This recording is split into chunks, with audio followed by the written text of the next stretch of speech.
vous remercie pour votre attention et je vous remercie de me laisser la possibilité de présenter ce travail qui porte donc sur l'intérêt et l'apport de l'exome et de la place du neurogénéticien dans le diagnostic et la prise en charge des pathologies neurogénétiques de l'adulte.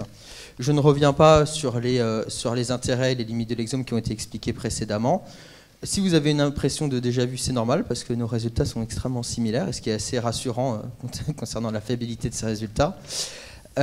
Évidemment, ce travail s'inclut dans l'émergence et la mise en place du plan France Médecine Génomique 2025 et il se base également sur ses préindications. Ces préindications sont un peu plus de nombre de 10 en neurogénétique adulte et sont portées par les différentes filières. Je ne les rappelle pas, ça a été cité précédemment. Toujours est-il qu'il y a des questions qui restent en suspens, notamment l'impact des stratégies d'exome, c'est-à-dire simplex, duo, trio et quatuor sur le rendement diagnostique, la durée des prises en charge de l'exome pour le patient en termes de durée, de quantité de jours, l'apport et la place du neurogénéticien clinicien dans cette stratégie d'exome et l'articulation d'exome avec les résultats avec le STHD qui est en train d'être mis en place. Pour ce faire, nous avons réalisé une étude rétrospective et prospective, monocentrique dans le CHU d'Angers au sein du Centre de référence des maladies neurogénétiques.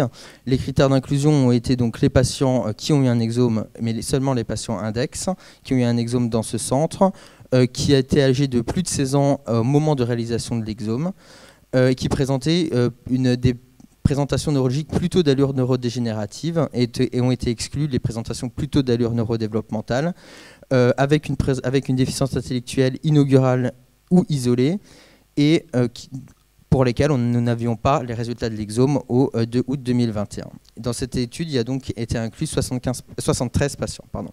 Différentes données ont été colligées, des données épidémiologiques, des données cliniques qui ont été adaptées pour chacune des sous-groupes phénotypiques. Les différents sous-groupes phénotypiques ont été définis en fonction des préindications du STHD.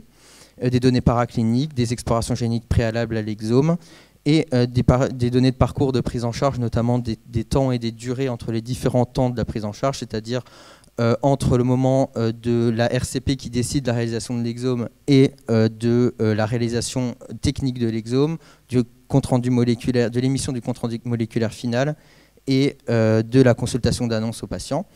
Et enfin, évidemment, les résultats et les conclusions de ces exomes avant et après les analyses de ségrégation familiale.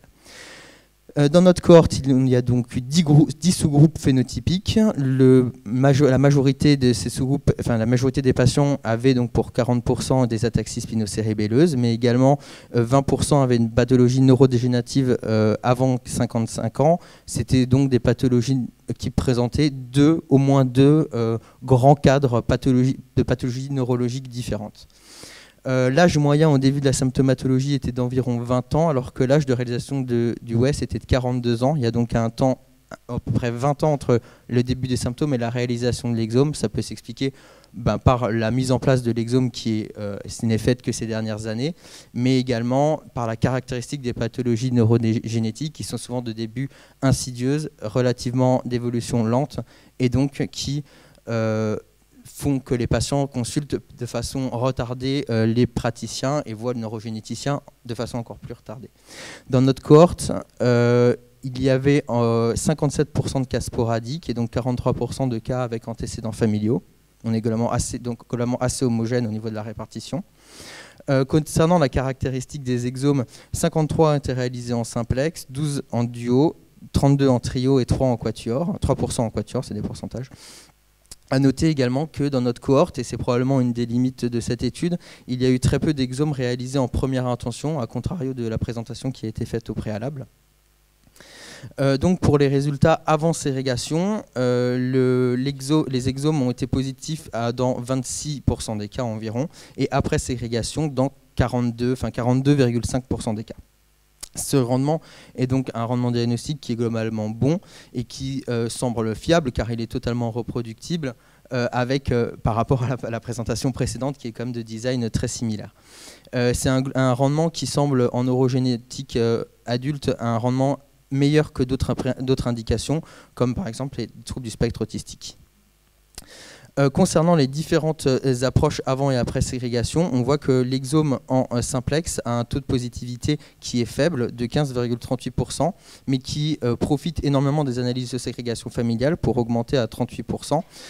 Cette différence est très significative entre ces deux approches, entre avant et après ségrégation pour l'exome en simplex, ce qui n'est pas le cas pour l'exome en trio, puisque l'exome en trio a un rendement positif, même un bon rendement positif de 43%, même avant les analyses de ségrégation.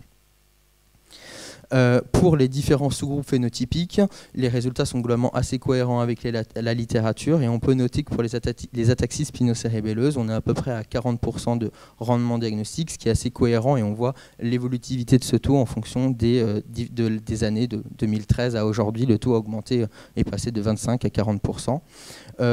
À noter également, comme dans la présentation précédente, pour les maladies neurogénératives avant 55 ans, ce qui correspond au groupe autre que vous avez présenté précédemment, on est aussi à un rendement diagnostique qui est bon, qui est d'environ 50%. Pour l'impact de la ségrégation en fonction de l'approche et des résultats, on voit que pour les exomes qui ont été rendus d'emblée négatifs ou positifs, il y a 36%, il y a beaucoup de trios, alors que pour les exomes qui ont été présentés, qui ont été rendus d'emblée en gène candidat ou en variant candidat, il y a moins de trios, 23%, mais beaucoup plus de simplex, 65%. Et une fois qu'on fait cet exercice de ségrégation familiale, il a pu être classé beaucoup des exomes en simplex, puisqu'on arrive à des exomes simplex 33%. Donc la réalisation des exomes en trio, on peut penser qu'il est intéressant de réaliser un exome en trio à chaque fois qu'il est possible de le faire, et qu'il serait intéressant de combiner cette approche avec l'approche en première intention, puisqu'il y a des taux hauts, et donc ça permettrait encore d'augmenter ce taux de rendement diagnostique. On pourrait aussi se poser la question de l'intérêt de réaliser les exomes en simplex si on sait au préalable qu'on ne pourra pas réaliser de ségrégation familiale au vu du rendement faible de cette analyse. Ensuite, concernant les données de la durée globale, on voit que dans notre cohorte, la durée globale est très longue pour la réalisation d'un exome, c'est-à-dire du moment où la RCP donne l'accord pour l'exome jusqu'au rendu de résultats en consultation, il se passe 19 mois en moyenne, ce qui pose des problématiques en pratique courante, et ce qui pourrait expliquer en partie le taux élevé de perdu de vue dans notre cohorte qui est de 23%. Par contre, on voit bien qu'il y a un taux d'hétérogénéité qui est très grand dans notre cohorte, c'est-à-dire que la durée minimale de cette procédure peut être descendue à 151 jours, ce qui est beaucoup plus acceptable en termes de pratique clinique courante.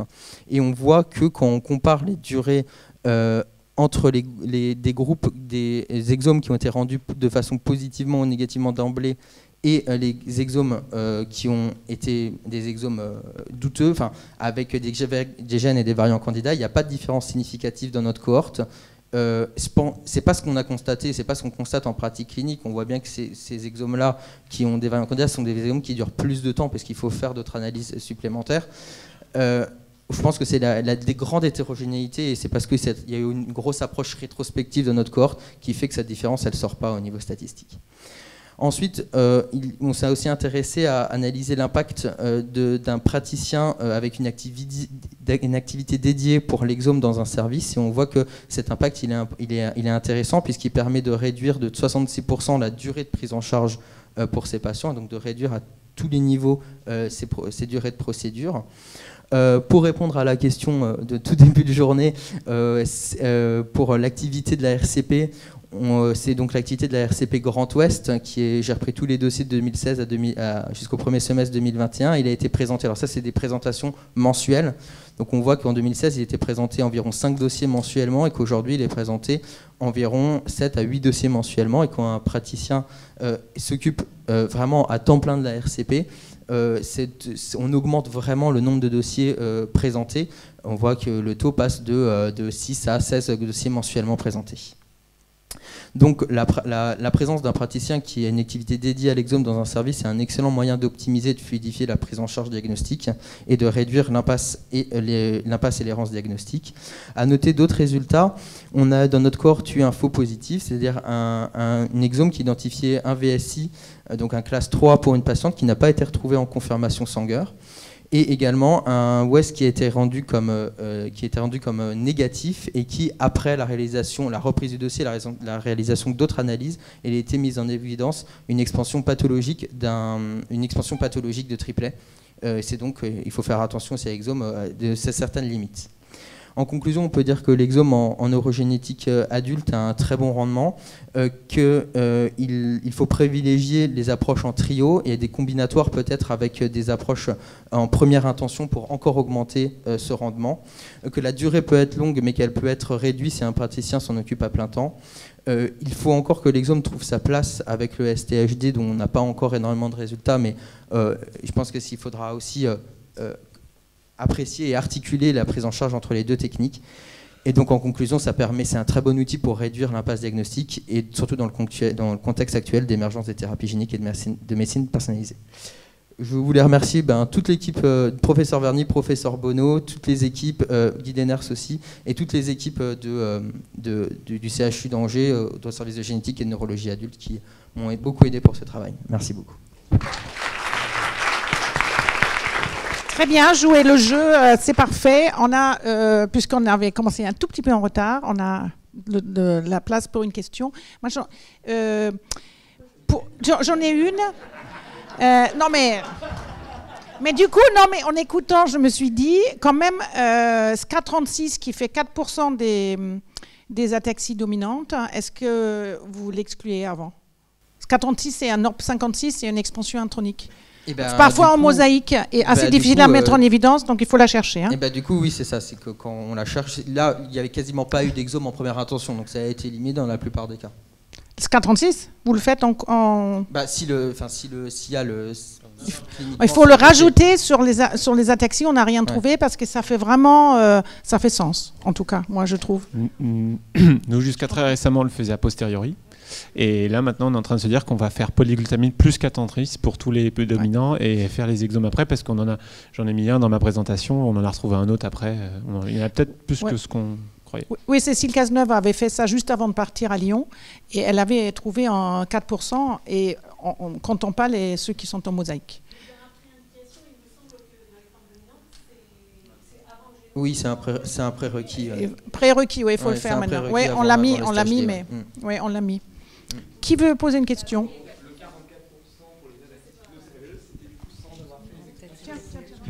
Alors, non mais c'est pour rester dans la même idée. Pour les expansions, oui, pas celle-ci, mais pour les expansions, les principales. Les principales étaient faites avant, systématiquement. Oui. D'accord, donc le 44%, c'est après avoir éliminé ça. Oui. D'accord.